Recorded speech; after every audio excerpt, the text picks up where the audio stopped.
Undercover in the Metropolitan Police. Fucking either put the bullet through his head or deport him. And the ones that rape women, you do the cock and let them bleed out. This is an off-duty police officer saying what he really thinks about immigrants.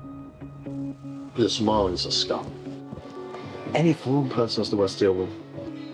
God, we so lose our job right now. 2.5 years ago, the Met was found to be institutionally racist, homophobic and misogynistic. Oh, awesome.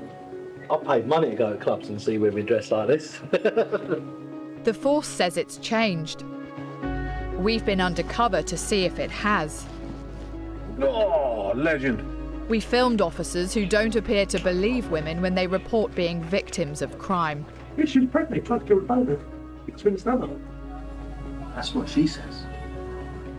Officers displaying racist and discriminatory attitudes. Islam is a serious problem, I think. Muslims hate us. Fucking hate us. Proper hate us. And revelling in the use of force. He's got his book, right? He's just gone. And this guy's fucking scum. Evidence of a toxic culture that, far from being driven out of the Met, has just been driven underground. Who can I fucking trust here? Someone new joins. You've got to figure them out. Don't fucking talk us all into a fucking big complaint. This is the story of 7 months undercover inside the Metropolitan Police. It feels like watching a TV drama about bad cops, but this is real. Stanley Police Station! We are in a police station. No, Welcome to Charing Cross.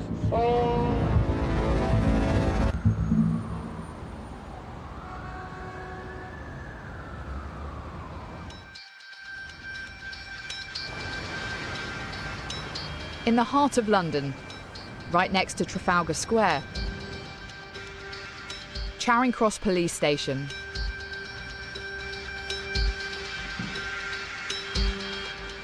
My colleague Rory's going undercover, recording what he finds using specially built secret cameras. What a mate. Yeah, all good. He's got a job as a designated detention officer.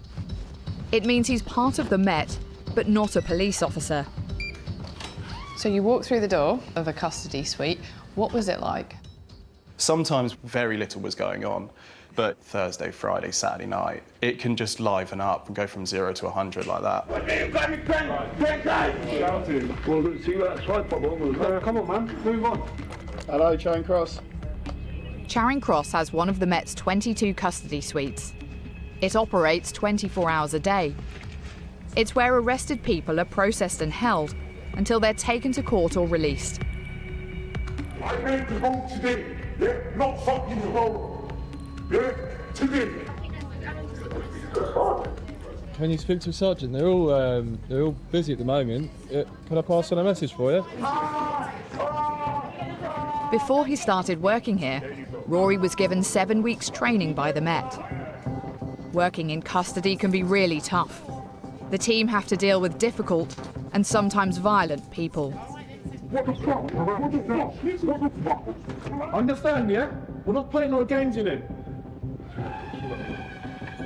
There are people with mental health problems. Some are on drugs. So you swallowed some crack, mate, yeah? Rory's duties include making sure detainees are fed and watered. Ring the buzzer if you need anything else, yeah? Above all else, his job is to help keep them safe.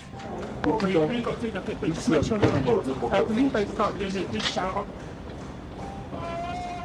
Met employs more than 33,000 police officers.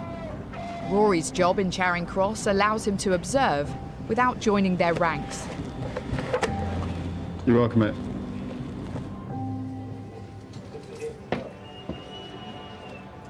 Running the custody suite are sergeants, officers in charge day to day. On each shift, there are usually 3 of them. The welfare of anyone who's arrested and detained in a police station, the buck stops with the sergeant. They authorise the detention in the first place, it's on them. That's their job. They're also responsible for upholding values and ethical standards. Sergeant Joe McIlvenny and Sergeant Robinson are two of the three in charge today. It could be that she's been raped from the and she's only woken up. This officer is telling them about a rape allegation that's being investigated. 2 male suspects have been arrested and booked in by another sergeant. She woke up the first time. Yeah, and now it was happening. Yeah. She's gone back to sleep, blacked out whilst it's still happening, and then she's woken up at 11 in the morning. And then she's by herself then? Was by herself and was like, why have I got no trousers or knickers on? I did not take those off. I've got to be honest, I've gone to there before and can't remember taking my trousers off. The sergeants don't appear to be taking the rape allegations seriously. And she's woken up momentarily with someone holding her and then passed out again. Yeah, that's all she's got. Yeah. Well, she does give them some description, hasn't she? Yeah, but that's of one. She's been unconscious. Maybe one of them might be orange with green hair, obviously. Yeah. And then Palumpa. Yeah. All right. Slightly taller though. Oh,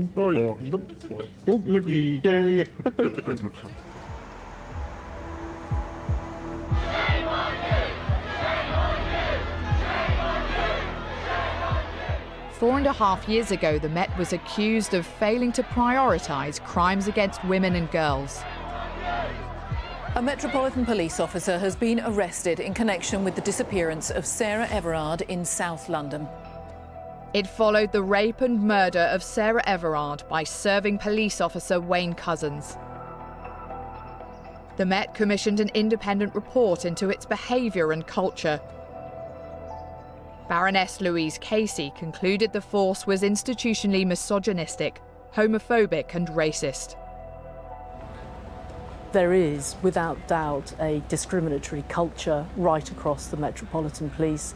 The Met is not able to assure all of us that its officers are of sufficient integrity and standards to be serving police officers, so it needs to clean itself up. Sir Mark Rowley, the Commissioner of the Metropolitan Police, didn't accept that problems in his force were institutional, but he promised change. I understand her use of the term institutional. It's not a term I use myself.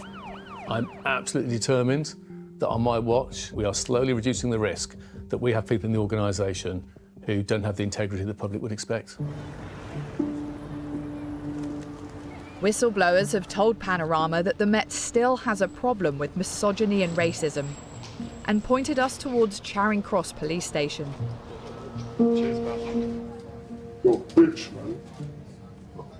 You're handcuffed, Brave. I bet you're not. Oh, we got to suck him up. The sergeant booking the man into custody is Joe McIlvenny. He's an old hand with nearly 20 years' service in the Met. Fucking Brave now. Like a handcuff Brave, isn't it? There it is. Right, let's see if you like having the handcuffs come on, shall we? A woman's just been brought in, arrested for being drunk and disorderly. She's wearing a fancy dress police uniform. Sergeant McIlvenny seems particularly interested in her. Awesome. She's wearing a leather police outfit. Stop it. With handcuffs. Stop. I've paid money to go to clubs and see women dressed like this.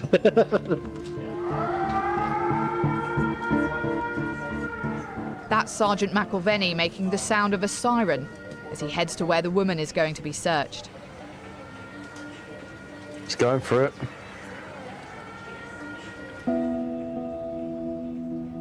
I've just never seen him react that way to an arrested person being brought into detention.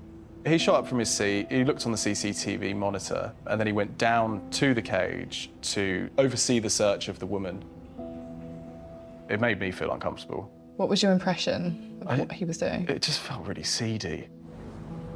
The next day, Sergeant McIlvenny tells Rory and a female colleague about a woman he says he met online. The language he uses is very crude. She turns up, the door opens. I think it's not just so intentional and probably The door almost like monstrous. Anyway, so got a lot of two pussies. That's the real one, and then the fat one. It was weird. He had this way that the conversation could be about what you had for breakfast, and he'd turn it into a conversation about sex. I mean, I've watched the footage.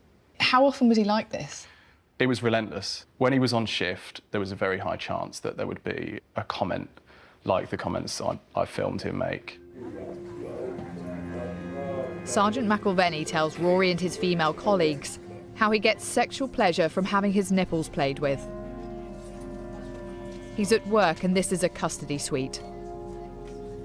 If you ever had your nipple played by an organs, mate, apparently if you haven't pierced, you can just give it a touch. The next time you get you satisfied, give me a little spin. No, I think I'm seriously getting my face to work now. He says he wants his nipple pierced and asks a female colleague who's told him she's had it done for advice. Then he goes even further and starts talking about masturbation. Yeah. I was thinking, right, because my pain tolerance goes up massively if I'm probably at the same time. So I'm going to ask what do you reckon? Would you mind if You might be like, nah, mate, see ya. How's he done? Oh. Yeah, imagine. The door almost like monstrous. Sue Fish was the temporary chief constable of Nottinghamshire Police and has agreed to view our evidence. So, got a lot of two pussies. He's absolutely vile, his attitudes and behaviours. And the standard that he's setting for his shift and his team is absolutely despicable. Sue Fish spent her career in the police, retiring after 31 years of service.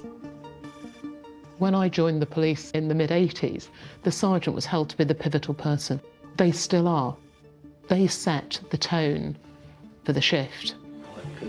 Earlier in her career, she ran misconduct hearings for officers accused of wrongdoing. I'm going to ask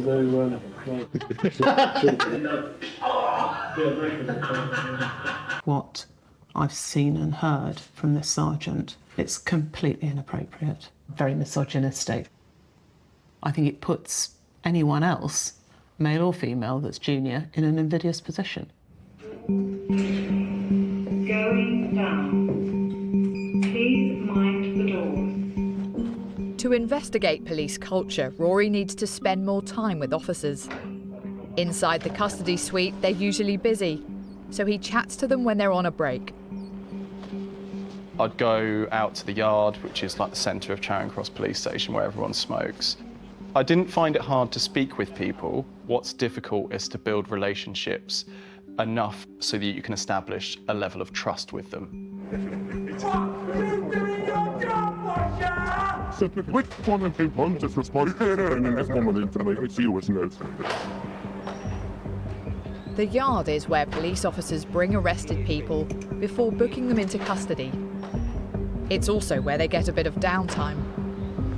This is PC Brian Sharkey. Never had any complaints like for a few moments.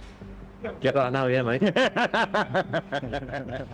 PC Sharkey is one of the longest serving officers Rory meets.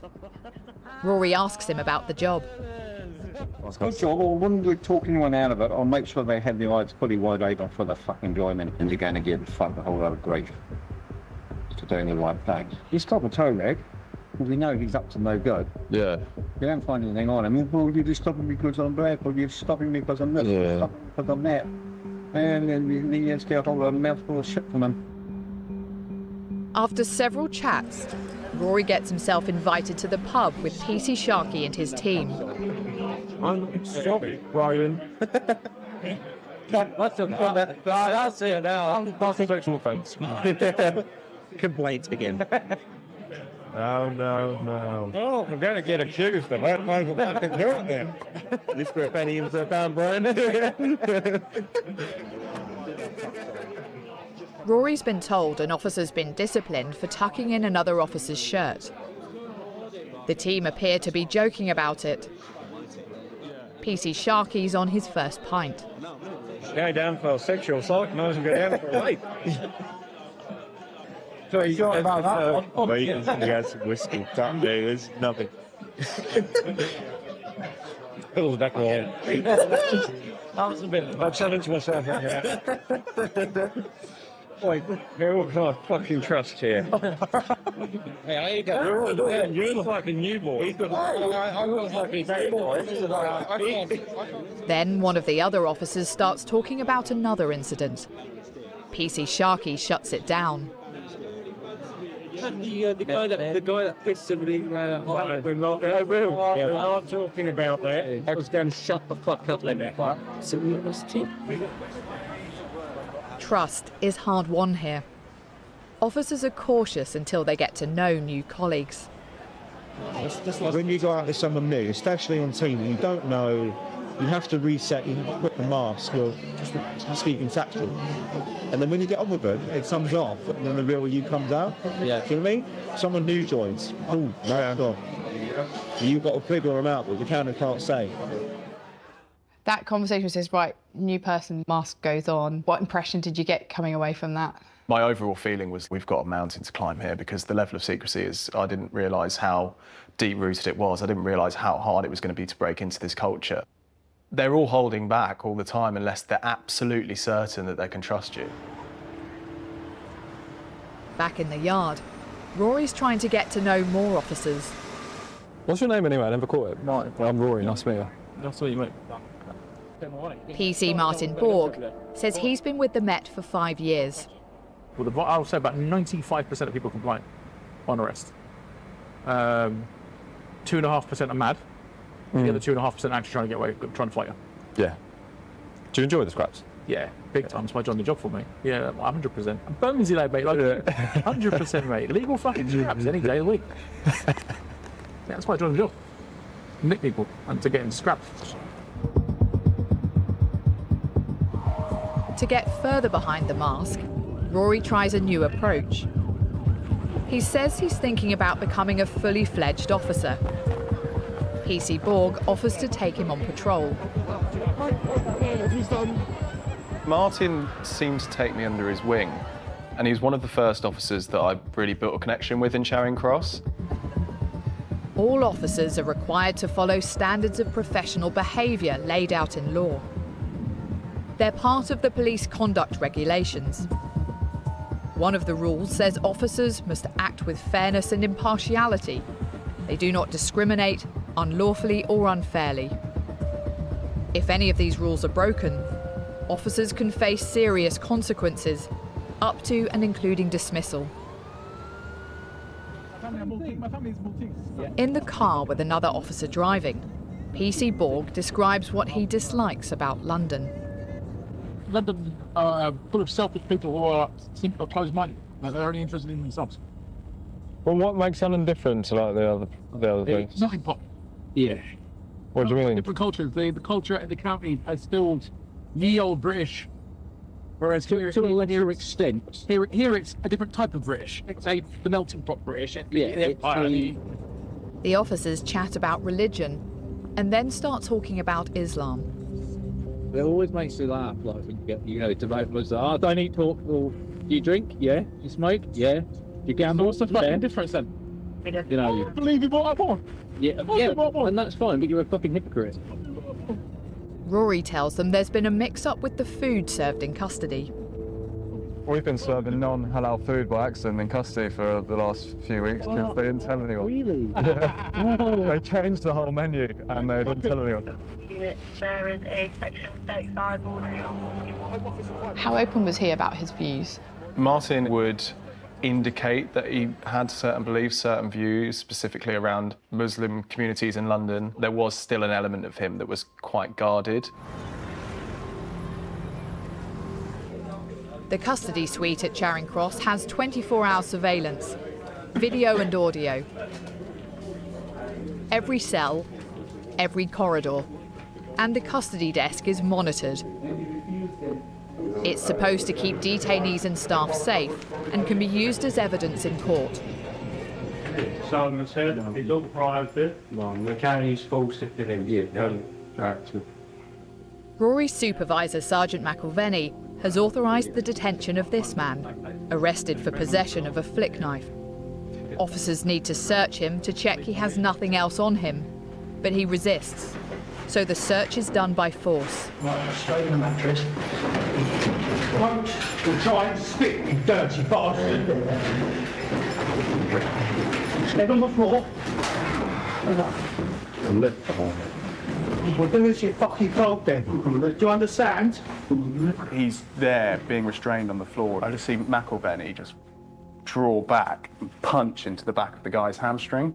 Bring your feet up. Up, up.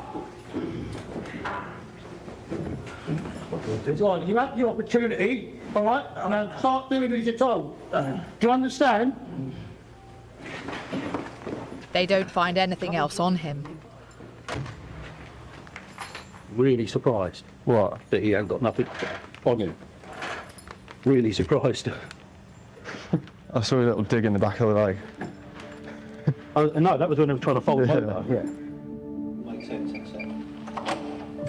Sergeant McElvenny ushers Rory into a corridor, away from the cameras and microphones in custody. He wants a quiet word. Be careful, DB, could you support? Sweet. That's all. Oh, okay. It doesn't sound right if it's played back later on down the line. I hear you. Don't fucking talk us all into a fucking big complaint. I hear you. It's not always step, that's all. Yeah. I'm new, I'm still learning. No, I know. Yeah. Look, it's no biggie. It's not like you go, fucking smacking the bollocks was awesome. I hear you, man. You might see sometimes. Yeah. He tells you to keep your mouth shut, doesn't he? Yeah. He punched the guy in the leg. I said dig to him at the time, but it was a punch. It just emphasises to me the level of caution people have about speaking in custody because they know everything's being recorded. Later in the station yard, Rory talks to another of the three sergeants on duty, Sergeant Hume, about what happened.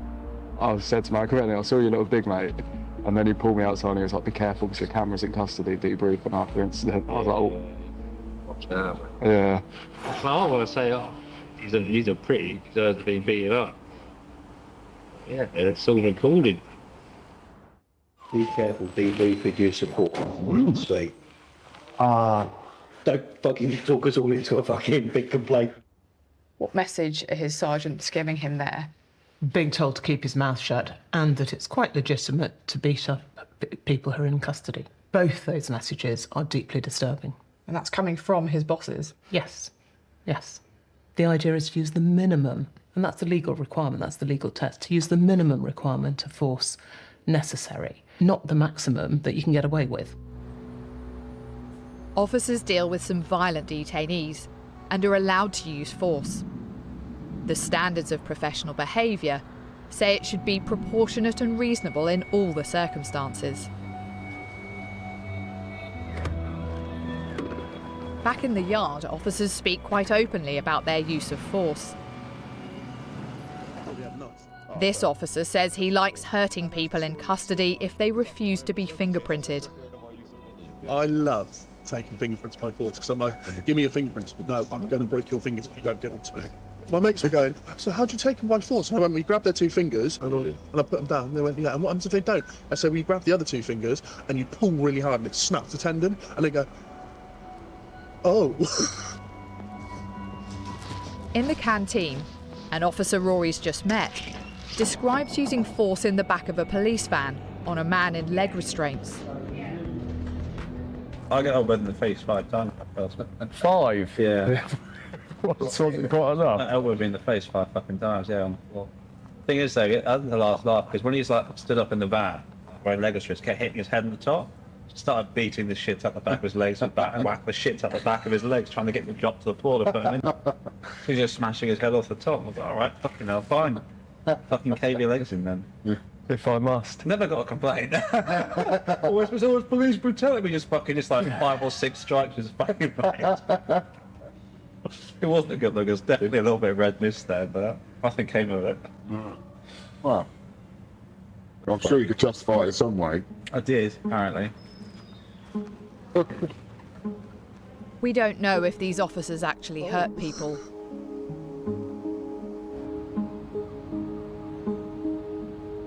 Police officers worked a completely different shift pattern to me. Very often I'd go out on my lunch break at 2, 3 in the afternoon if I was on a day shift, and I'd just see police officers piling into the pub, and I'd be like, that's where the conversations are had, that's where you need to get in. 2 weeks after they went out on patrol, Rory gets an opportunity. He meets PC Martin Borg in a pub. It's a chance for a longer conversation, away from the CCTV in the station.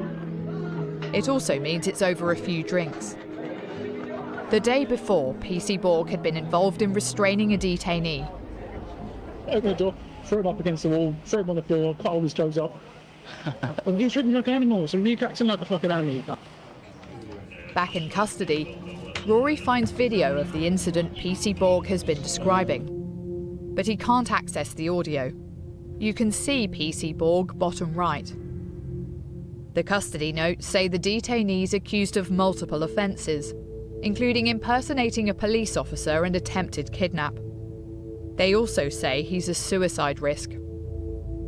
No, it was quite funny looking at it. Well, yeah, got the over us, and then he, what did he do now? He pissed on the door, and he started stuffing his blanket down the toilet. Yeah. And Stampy come over and said, he's put a blanket down the toilet, don't go down the toilet, guess what? Yeah. PC Borg's talking about another custody sergeant, Steve Stamp, nicknamed Stampy. CCTV shows officers restraining the detained man on the floor. You can see Sergeant Stamp by the door. PC Borg describes what the sergeant does. And he's kicking out and Stampy's towards his legs. Yeah. Stampy's, I'm telling you, mate, he's got his boat right. He's just gone. And he's you see, you see someone's face, in fact. Yeah. And this guy's Where'd he stamp on it? John's ankle, what? Oh, that hurts as well. And he's got with his boots. Yeah. He had a lump on his foot, and we look like a fucking tune mate. Afterwards, well, who's stamped on my legs? Yeah, he fucking did. CCTV shows Sergeant Stamp stomp down twice.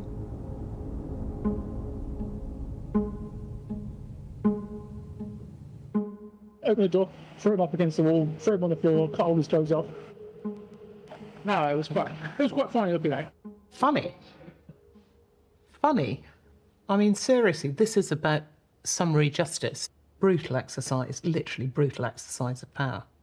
This is the sergeant setting the standard of behaviour, which is gratuitous violence, demonstrating a complete disregard for the law and all his training and his position as a sergeant. Stampy, yesterday he knew the three of us out there, but he kind of felt in a safe space. He came around and he was like, he tried to kick me. I said, yes, he did, so I was absolutely the sergeant. Absolutely, so.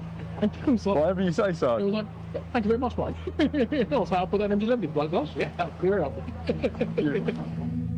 An MG11 is a witness statement. PC Borg is saying he and Sergeant Stamp discussed writing one up, saying the detainee had tried to kick the sergeant during the restraint. It's not clear from the footage whether the man tried to kick Sergeant Stamp. He's got nothing on his feet, and 4 officers were restraining him at the time. I support the custody schools, when they're right and they're in the right, I support. Yeah. They're absolutely fine. Unbelievable. MG11, just for clarity, is a witness statement. I don't know whether he has put in his MG11, but if he has... With false information. With false information, and it can be shown to be false, then that would be perverting the course of justice or conspiracy to pervert the course of justice, let alone the assault on the individual. Stampy, yesterday he knew the three of us out there, but he kind of felt in a safe space. That officer, he is so confident that no one is going to blow the whistle on him. And that's the strength of the culture. That means that people like him and Sergeant Stamp can perpetuate these sorts of behaviours. Police conduct regulations say officers should challenge or take action against the conduct of colleagues which has fallen below the standards of professional behaviour. Officers are also required to be honest and act with integrity. This officer also took part in the restraint overseen by Sergeant Stamp. Nah, I heard Stampy gave me a good kicking anyway. Oh, so. yeah, he did. Yeah, he was a cunt. Yeah, and when, you know, Stampy was doing whatever he was doing, I was like, interesting wallpaper we got here, isn't it? The cameras are in here.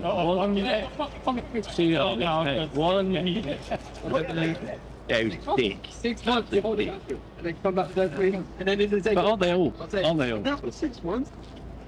And I'm telling you, mate, he's got his boat right. He's just gone. Dominic Grieve was Attorney General, the government's principal legal advisor under former Prime Minister David Cameron.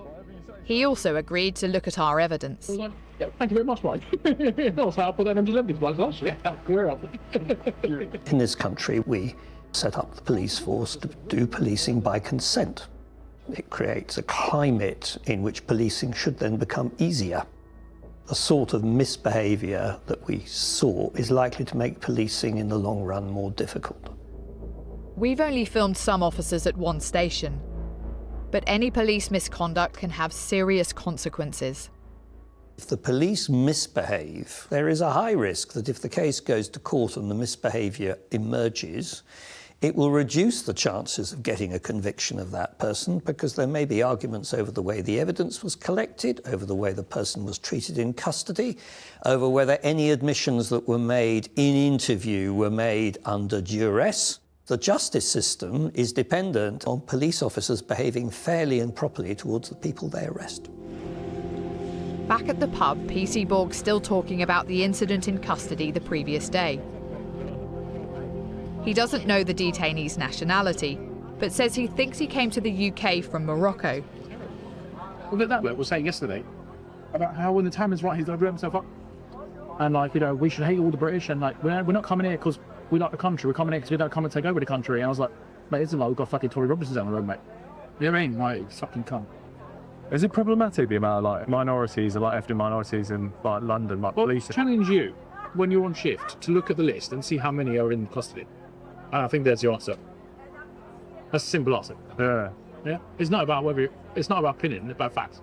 And the fact is, if you look at the list, the custody list, look how many Mohammeds in there. And that's the answer. Which are the most griefy, do you reckon? Muslims. Really? That's all. Hate us. They fucking hate us. Proper hate us. Islam is a problem. A serious problem, I think. At this point, PC Borg's on his second pint. Yeah, but a lot of couples don't want to admit that because it sounds racist and it sounds, you know, all the other isms that you get with it. It's just the truth.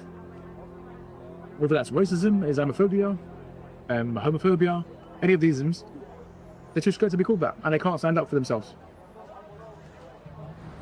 Police standards say officers should behave in a manner which does not discredit the police service or undermine public confidence in it, whether on or off duty.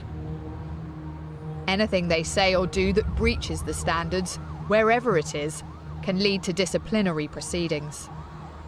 Doesn't matter whether you're down the pub letting off some frustration, you're a cop. You have to behave differently to other people.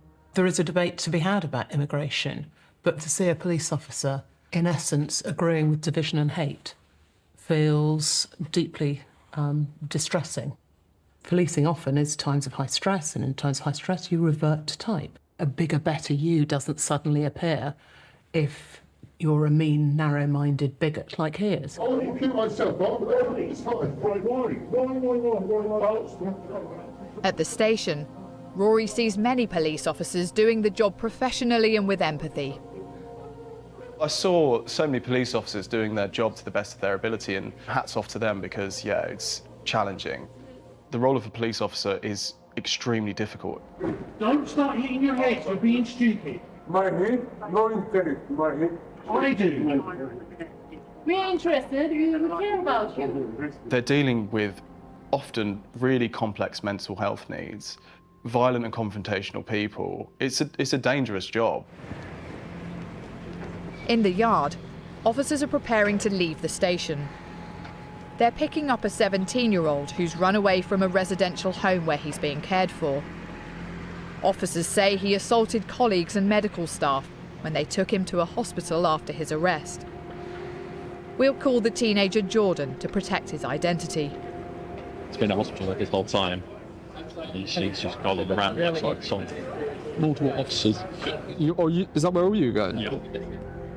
PC Phil Nielsen says he's one of around 10 officers going to collect Jordan from hospital. Well, this guy comes here, he'll be a constant watch. Yeah. The guy arrived, walked into custody, he went to his cell, he was put on a constant watch with 2 police officers, and to be honest, I thought that was the end of the story. Jordan's custody notes say he's autistic and has mental health needs. CCTV shows the teenager in his cell and officers standing outside. Then they push Jordan back from the cell door. After he throws a pillow at them, they restrain him.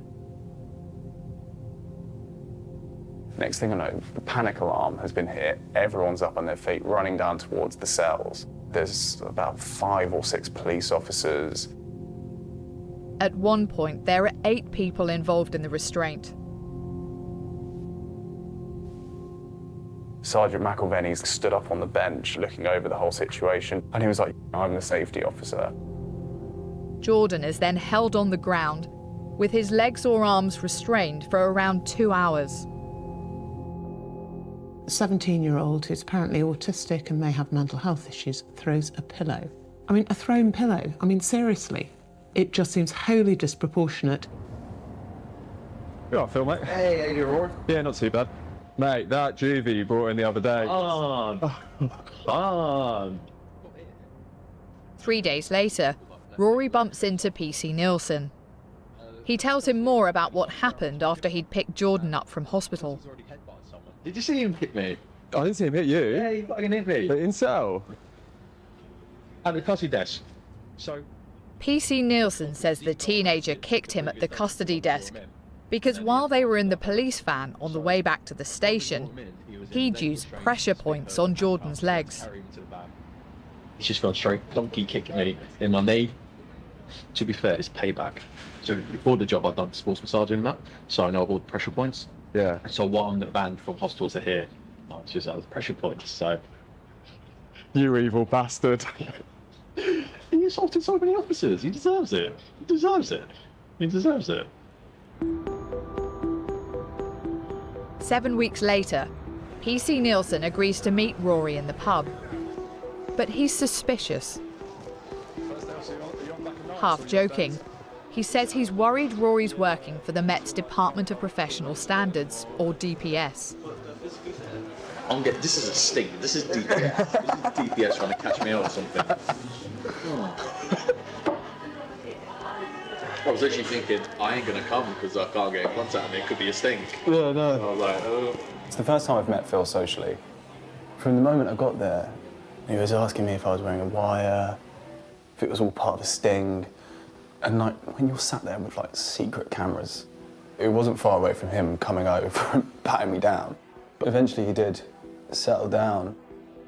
PC Nielsen reveals more about the pressure points he says he used on the 17-year-old.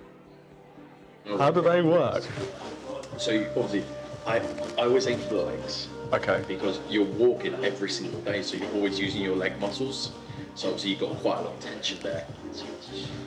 How long do you go for when you're on that kid? Not my wives. Pretty much the whole journey.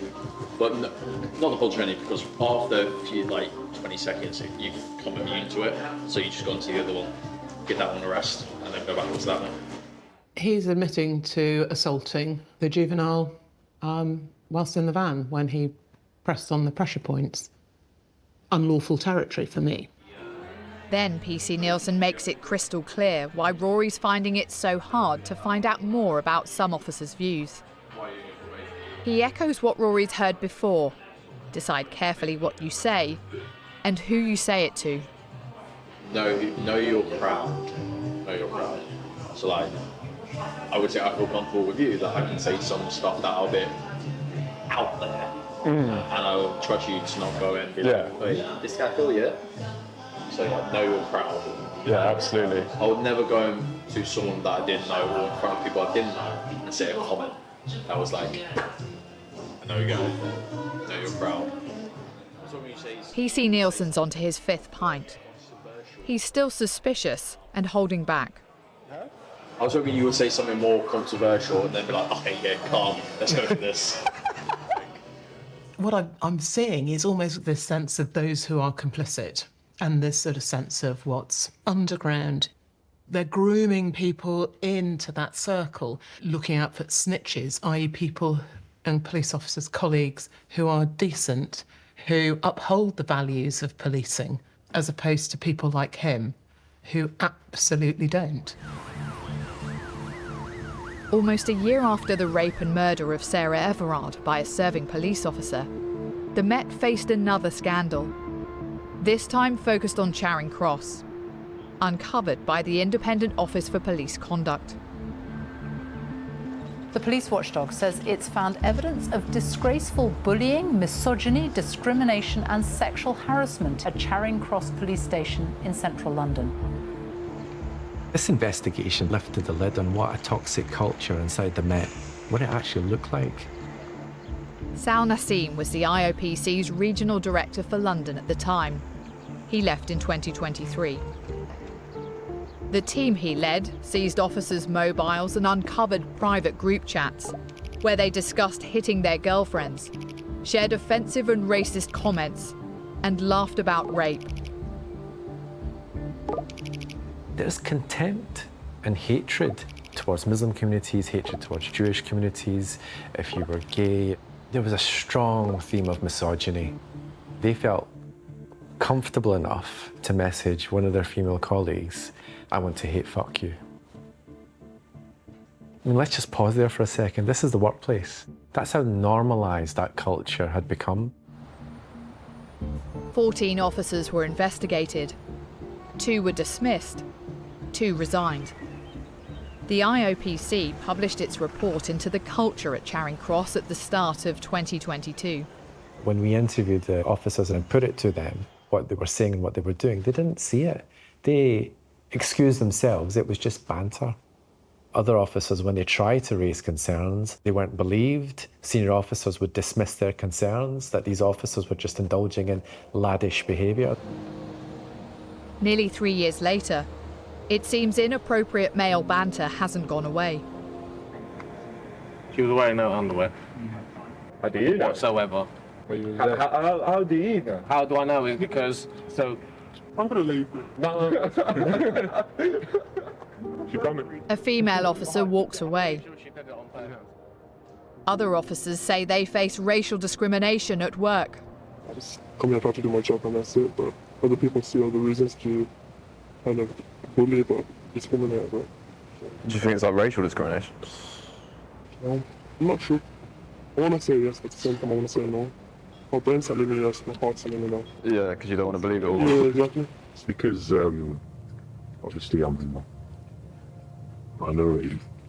You see a lot of difference in the way that you get treated by people, especially linebackers. Really? Yeah. But it made you feel uncomfortable? Yeah. Quite a few sergeants had, I'll be honest. And colleagues have seen it as well, but... Nothing gets done? I'm not really bothered either. Just do my job, go home. You know what I mean? Fair play. Back in the custody suite, the team are dealing with a serious allegation. But just like, no, it's a lot of stuff. Yeah. Horrible you can do it. A female detention officer is talking to a police officer about a man in custody who's accused of rape and domestic violence. But a decision has been made to release him on bail. You got bailed? I wanted to like him. No. We don't know all the details of the case, but the female detention officer is unhappy with the bail decision. Yeah, it's a nasty place to work, Faraday.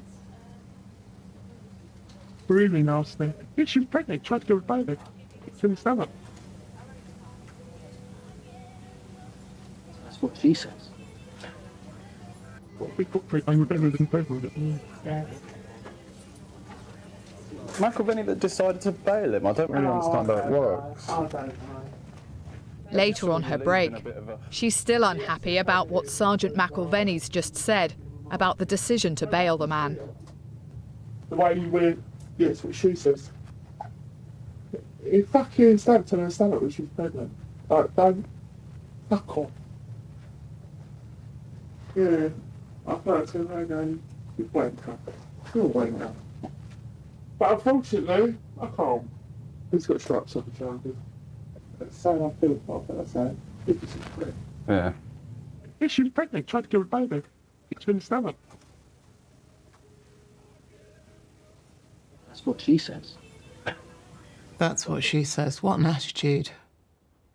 In other words, he doesn't believe her. I'm fairly speechless. As a woman, as well as a former police officer, individuals like him have the power to make those sorts of decisions about my safety, other women's safety. And that is terrifying, absolutely terrifying. That's so I feel about that, that's it. It's just a prick. Yeah. She's not wrong in her description of him, frankly. She seems to be quite angry that he's just dismissed it. Yes, she is angry. And I'm not surprised. It's little wonder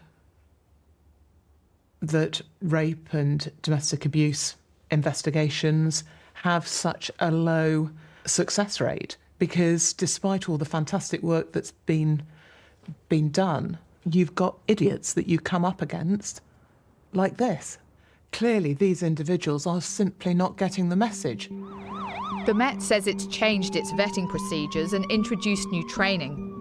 It says its officers and staff are now making 3 times as many reports about bad behaviour than they were 3 years ago, and that since 2022, more than 1,400 officers and staff have left or been dismissed from the Met for failing to meet its standards.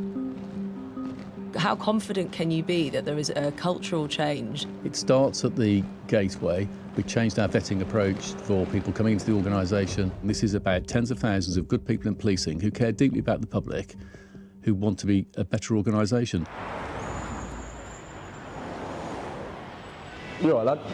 How are you? 2 weeks after first meeting at the pub, Rory and PC Nielsen meet up again. From the moment I walked through the doors, I tried to match his energy. I tried to make him feel I was more on side, just by agreeing with him, laughing along with him, making him feel that, you know, he could trust me. PC Nielsen's on his second pint when he starts using racially discriminatory language about some migrants. Do you ever see any issues with Ukrainians? Nah. Exactly. So I don't mind them, because they're coming over here to work and let's get away with it. Now, people coming from all Middle Eastern, they're just scum. Yeah, but why is it always them committing the crimes? I don't understand. And why is it just men coming over? Because it's an invasion. Yeah. God, we so lose our job right now.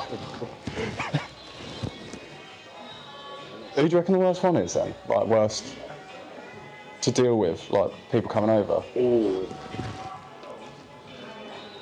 So I've had quite a lot of Arabs. I've had quite a lot of North America, like the Algerians. They're scum. We've had so many of them in custody. I can't stand They always feign injury and... Oh, I can't. Yeah. The Somalis are scum. Mm. Somalis are they're fucking ugly. Ugly, mate. Any foreign person's the worst to deal with. Yeah. 3 more drinks in, he starts talking about Islam. I've seen too many Islamics committing crimes. Their way of life is not the correct way of life. No. I mean, you're on the front line, you see it every day. You do find that. The ones that are causing the most crime are Muslim. They cause the most crime. The Home Office and police don't publish figures on general arrest rates by religious communities. Despite his obligation not to discriminate unlawfully or unfairly, PC Nielsen appears to have made up his mind. You're face to face with a police officer that's clearly anxious about you and got question marks about you and has given you an invite to offer more. Sounds like you're agreeing with his views. I didn't want to shut him down because when someone's literally told you that I was going to go further, but I didn't because you're nowhere near my level, I had to show him something. As the evening wears on, PC Nielsen's views don't change, but the way he expresses them gets more extreme. He says what he'd like to see happen to a detainee he's been dealing with who overstayed his visa. Fucking either put a bullet through his head or deport him. I hear you, man. Because we're paying for it. He was an overstayer. That was. He was an overstayer. So many, though, isn't there? Honestly, just... Yeah.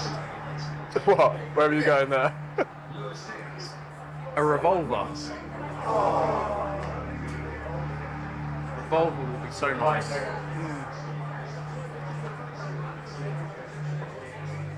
Straight to the head? Oh, God. And the ones that rape women, you do the cock and let them bleed out. Yeah. Just in absolute plain sight, isn't it? Extraordinary. A racist in simple terms, but a violent racist. I mean, I feel appalled and disgusted and ashamed watching that. If you're a member of those communities who live here and are hoping to be protected by the best policing in the world, that polices by consent, that is legitimate, how legitimate is that? It's not at all. It's disgusting. I have absolutely no confidence in him as a police officer whatsoever. To be frank, not much as a human being. Panorama wrote to Met Commissioner Sir Mark Rowley, detailing our evidence. He told Panorama the behaviour outlined in this programme is disgraceful, and the Met has taken immediate and unprecedented action. 8 officers and 1 staff member have been suspended, and another 2 officers removed from frontline duties. He says the Met has dismantled the custody team at Charing Cross, made changes to local leadership, and is looking more broadly at other Met detention teams. Sir Mark also says much more needs to be done to tackle the individuals and cliques whose appalling behaviour continues to let down their colleagues and Londoners. And the Met's resolve to identify, confront and get rid of them is absolute. The Met has referred Panorama's allegations to the Independent Office for Police Conduct. It's launched an investigation and says it's taking the matter extremely seriously. We also wrote to the officers identified in this programme. They haven't responded. It's January and an inspector has some news for the team. Guys, are you all aware about Joe? He's not going to be with us for a while, probably at least 3 months, maybe longer, but I don't know. But he's a resolved complaint. He's talking about Sergeant Joe McIlvenny. CCTV records him the moment after he's told he's being taken off the custody desk and put on back office duties.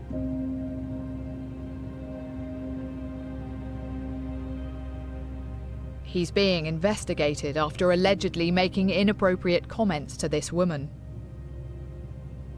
He was about to bail out, and then he made references to, oh, you should be doing massage business or something like that. Oh, because she was Asian, he was suggesting that she was into... Yeah. And then the officers were saying that they felt embarrassed for the detainee.